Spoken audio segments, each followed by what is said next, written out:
Hello, people. So, another one of these brief insights into Law of One sessions, or rather, brief insights coming from Law of One answers. As you can see, this is session 36 and it's question 11. I don't like to excerpt the actual question here, that's very easy to go and look up. I like to rephrase it in my own words because then it's more flawed and it's more respectful of the law of free will. So I'll just do my best understanding of this question. Question basically states through the language it uses that if someone's on their real path, it doesn't always mean they're going to contact the higher parts of themselves. Now, what I've taken this to mean is that it's not everyone's path as such to be spiritual, to be religious, to contact higher forces for guidance, and that is a pretty big thing for me. I mean, not so much now, because now I've grown up having heard this quote a long time ago. I've integrated it into myself, I've noticed it out in the world. But when I first got into Law of One material, I was very, very heady, like how people get when they're young and they find a solution about something, they think it's everyone's solution.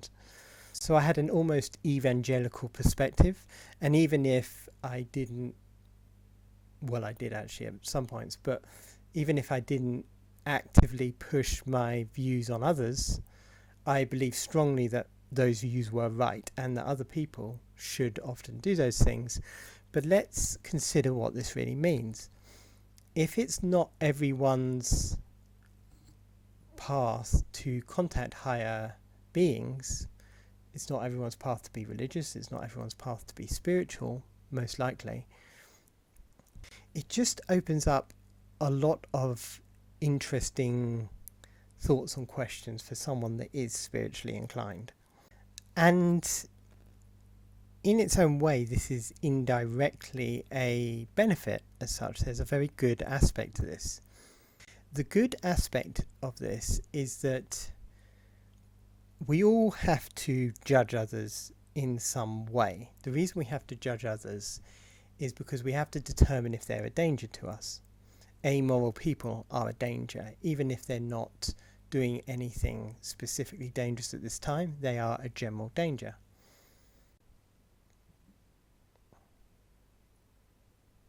One of the things I have often thought in the past that I don't think anymore, when people have a problem, is, well, are you doing spiritual things to try and solve it?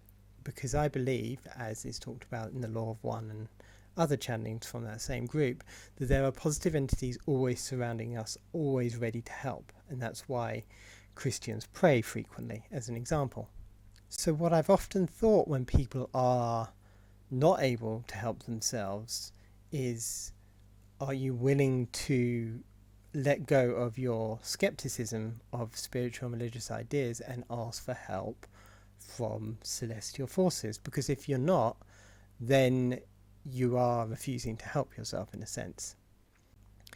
But the fact that some people are not designed to be like that, are not meant to be like that, it opens up a whole new area of thought, in a sense, of activity.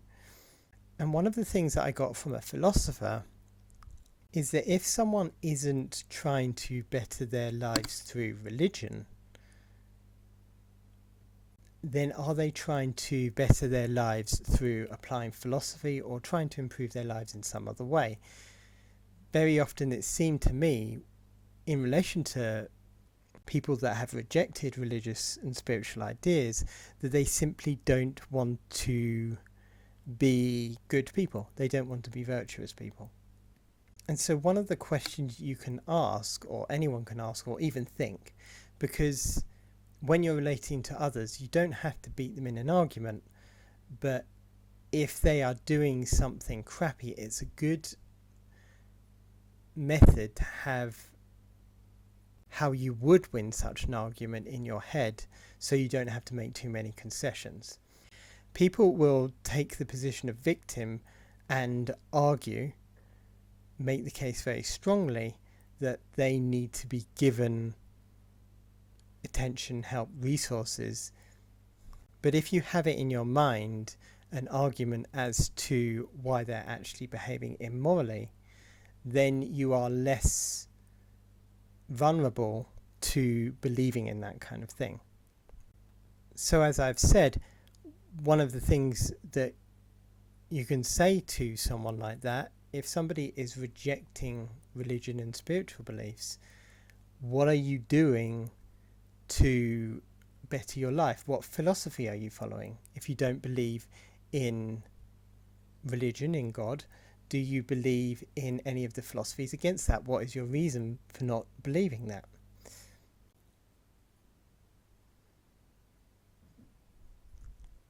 Ultimately, a lot of life, real life, is animalistic everyday concerns.